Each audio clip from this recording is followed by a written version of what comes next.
bienvenidos a su canal de Inmunólogos en el Mundo. Después de haber hecho una pausa por la situación que les voy a comentar más adelante, tengo el gusto, el agrado de presentar un tema el cual es de mucha actualidad y también es una consecuencia de lo que venimos predicando acerca del funcionamiento de las vacunas y la utilidad que tienen estas. Y me es grato poder comunicar esta información, pues debido a que lo puedo hacer de viva voz, justamente gracias a que estaba vacunado, padecí COVID y pude salir avante de este reto. Entonces vamos a comenzar y vamos a platicar mi experiencia con el SARS-CoV-2, la cual, como ustedes conocerán, pues no es una experiencia fácil de superar. Y en mi caso, porque además tenía un problema de comorbilidad que es la hipertensión. Entonces, como sabemos, la infección por COVID inició en China, después se diseminó en alta incidencia en países como Irán, Turquía, Italia, Francia, España, y luego viajó a Estados Unidos, México, ¿sí? Y después tuvo también su punto más álgido nuevamente México y luego otra vez Sudamérica, y regresó así en 4 oleadas. De esas 4 oleadas, yo las primeras 3 las pude evitar la infección. En la 4ª ya me fue muy difícil porque estaba yo trabajando de tiempo completo y entonces el riesgo es mucho mayor en estos casos. Entonces, ¿qué podemos decir acerca del comportamiento de la infección? Bueno, este es un pronóstico en el cual se habla de que en el momento que uno se infecta, y estamos hablando que va uno a transcurrir un tiempo que se llama periodo de incubación, el cual va a transcurrir sin síntomas. Nosotros podemos ver este periodo de incubación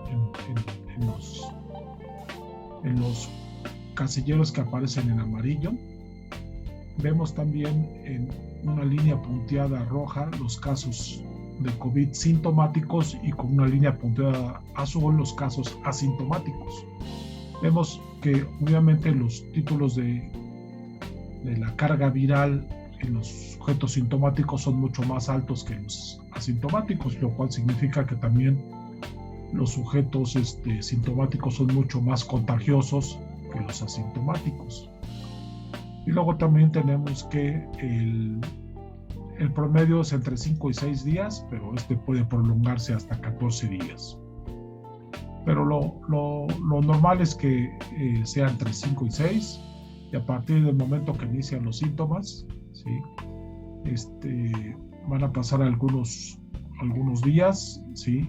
Y dentro del 6 al 8º día, ¿sí? Tenemos el mayor periodo de contagiosidad y severidad de la enfermedad, ¿sí? Entonces, y si todo transcurre bien, en el transcurso de 2 semanas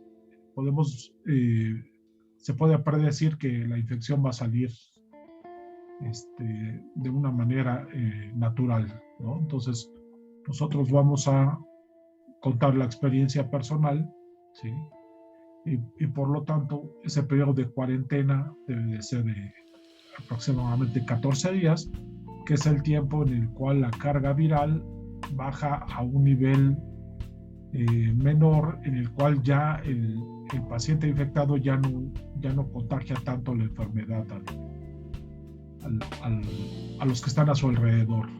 Vemos que los pacientes que tienen síntomas todavía se requiere un poquito más de de 2 semanas, hasta podrían ser otra semana más para estar completamente seguros de que ya no contagien. Pero los que tienen una infección leve y asintomáticos, estos sí pueden salir con una semana, ¿sí?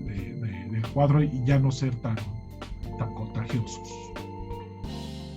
Muy bien, entonces, ¿qué es lo que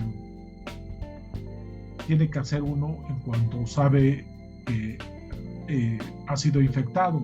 Bueno, pues ponerse en un espacio habitable separado, ¿sí? Durante 14 días en el hogar. Entonces, esto lo cual tiene uno que adaptarse a las condiciones para procurar salir lo menos posible. En el caso de que sea esto también posible, que tenga el baño, para entonces no tener que tener contacto con otros miembros de la familia. Para lo cual la persona requiere el apoyo, ¿sí? De tener familiares que lo puedan estar ayudando y sobre todo en conseguir los víveres necesarios para la subsistencia. En mi caso, pues que todos los miembros de la familia se enfermaron, entonces pues tuvimos que recurrir a los servicios de los repartidores de comida que traían la despensa a casa, y de esta manera se evitó salir para poder realizar este consumo de los alimentos. También hay que mencionar la utilidad de esta herramienta, en la cual es una calculadora que desarrolló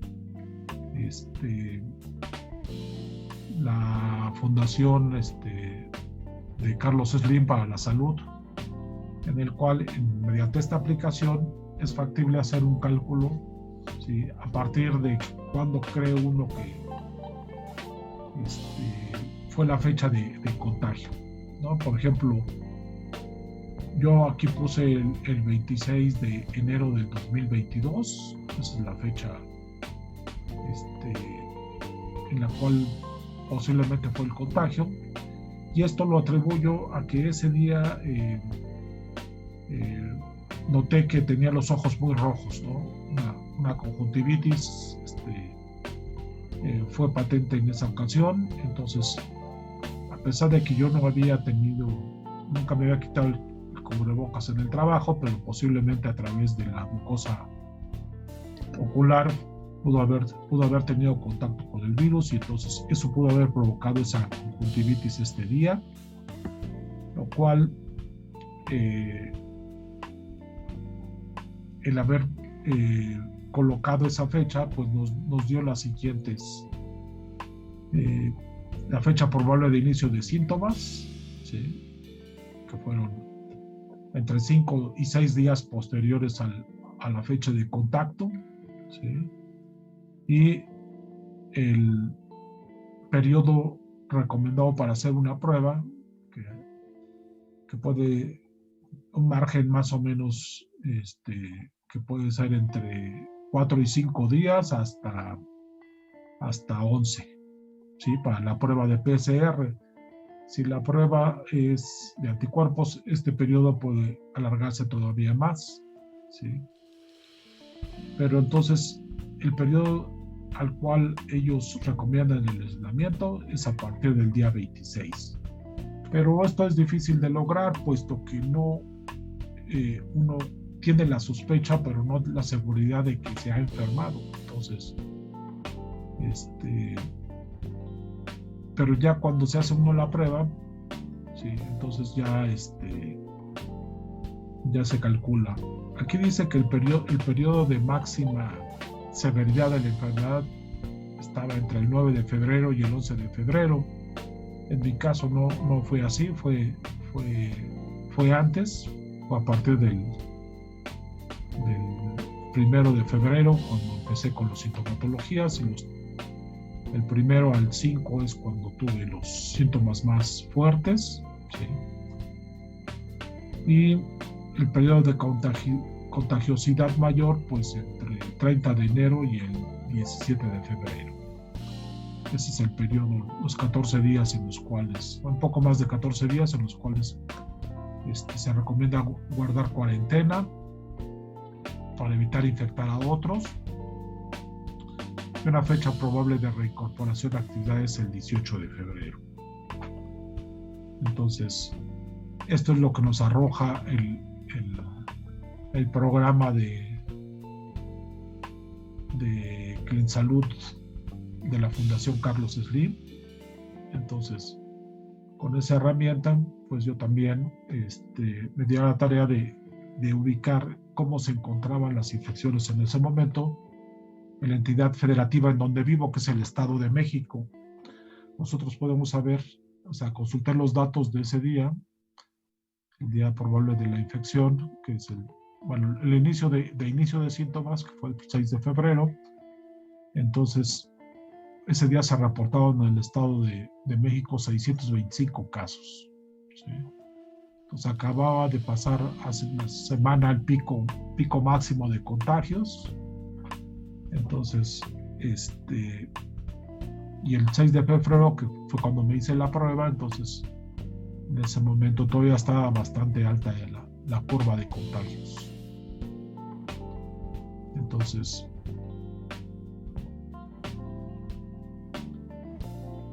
esta otra información complementaria también nos dice que para ese día, ¿sí?, en el Estado de México, sí,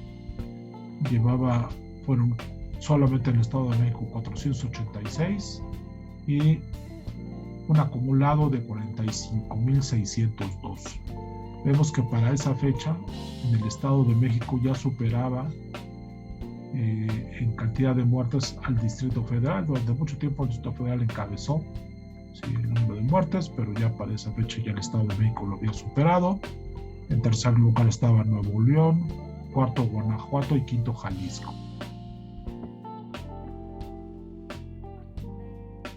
¿Cómo puedo resumir el cuadro clínico que padecí? Bueno, si tomamos como la fecha de contagio el día 26, ¿sí?, en el cual no tenía síntomas por encontrarme en el periodo de incubación, ¿sí?, y estos iniciaron el día 1 de febrero. Entonces, con el siguiente cuadro clínico, una faringoamigdalitis. Entonces, lo que me fue más notorio y también más incómodo fue la inflamación de las parótidas o amígdalas, las que estaban situadas. Entonces, la inflamación era impresionante porque incluso me podía ver cómo sobresalían. En realidad no tuve fiebre, fue una febrícula, 37.9 fue lo máximo que alcancé, pero sí una astenia, es decir, una debilidad, cansancio, ¿sí?, los dolores articulares, los dolores musculares y una tos seca con flemas, durante 3 días. Otros 2 días más continué con la astenia, la tos con flemas, pero ya no tanto, sin los dolores musculares y articulares, y ya no tuve febrícula, pero aún así, pues digamos que estos 5 días dormí muy mal, pues los accesos de tos con flemas me venían y entonces me despertaba cada rato. Pero pasados esos 5 días, lo sucesivo ya fui durmiendo mejor, permanecí con tos con flemas 4 días más, y el periodo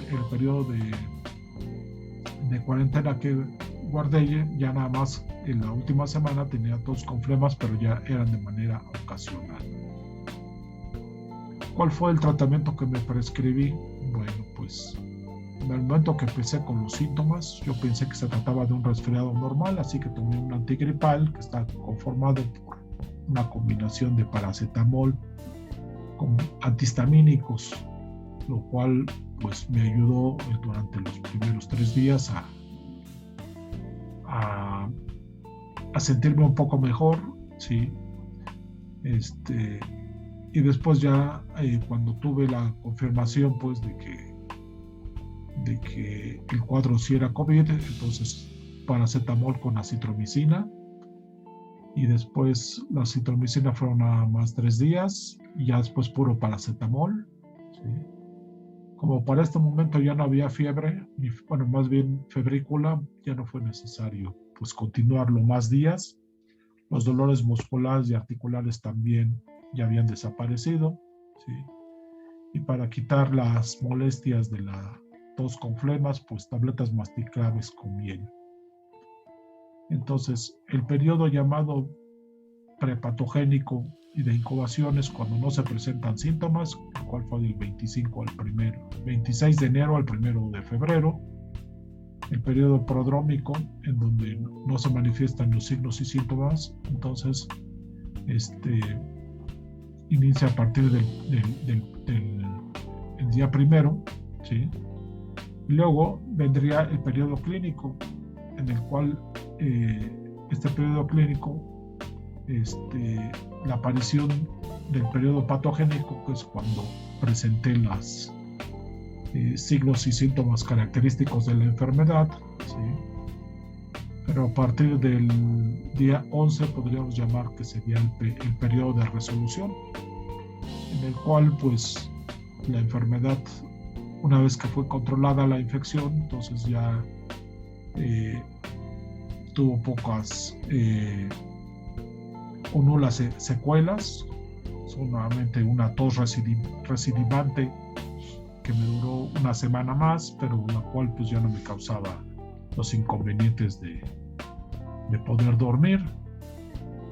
Como sabemos, cuando existe la infección que entra por vías respiratorias, pues aquí vemos que en mi caso yo creo que fue por la mucosa ocular que entró el virus, por esta conjuntivitis que manifesté una semana antes de la aparición de los síntomas.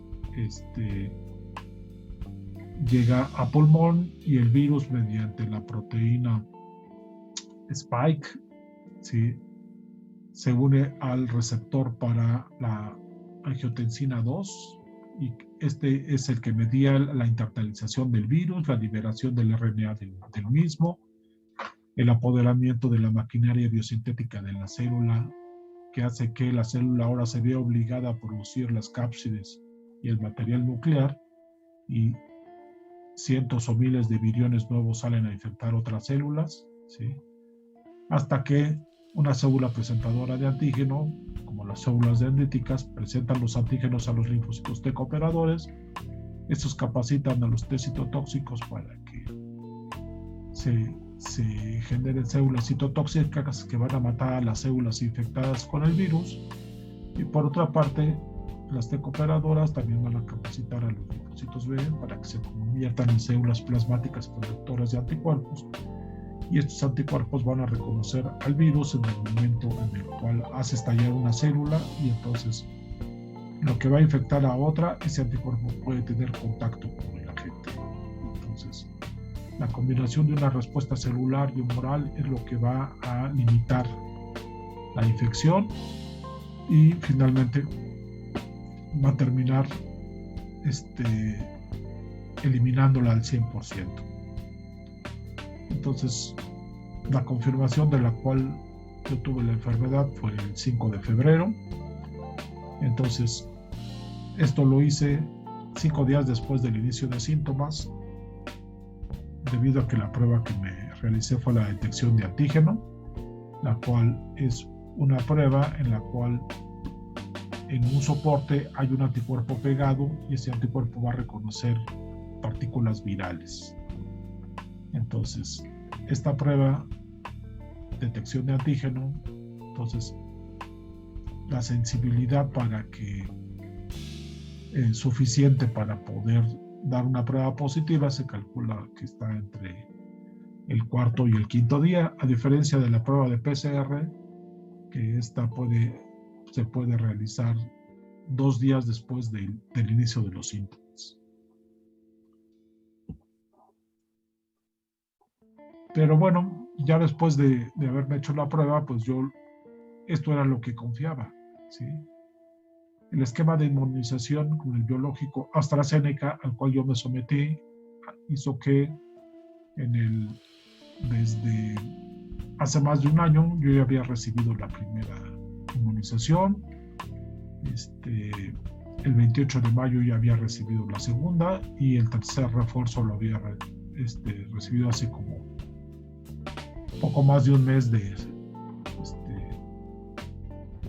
haberme enfermado, que recibí el tercer refuerzo. Entonces, con la confianza de poder afrontar la enfermedad de una manera satisfactoria debido a esos tres refuerzos, es que yo explico pues por qué presenté un cuadro leve, así como el que se muestra en el pronóstico, que en 2 semanas estaba yo afuera. Otra cosa que también para mí fue evidente es que el virus no afectó el sistema nervioso central. Existen casos de algunos virus como los del herpes que van y se esconden en el sistema nervioso central y ahí quedan escondidos. En este caso, esto también puede pasar en algunas ocasiones con el SARS-CoV-2. Yo puedo decir que no tuve involucramiento o daños en este sistema, puesto que en ningún momento sentí la pérdida del olfato ni del gusto. Entonces, ¿qué es lo que evita la vacunación? Bueno, pues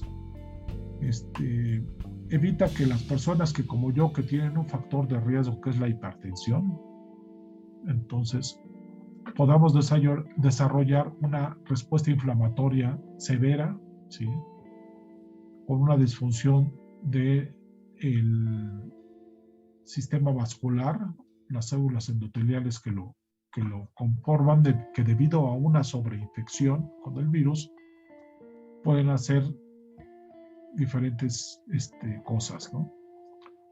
Una que disminuye el factor tisular, otra es que disminuyan la cantidad de linfocitos y que aumenten el número de citocinas inflamatorias como la interleucina 10 y la proteína C reactiva.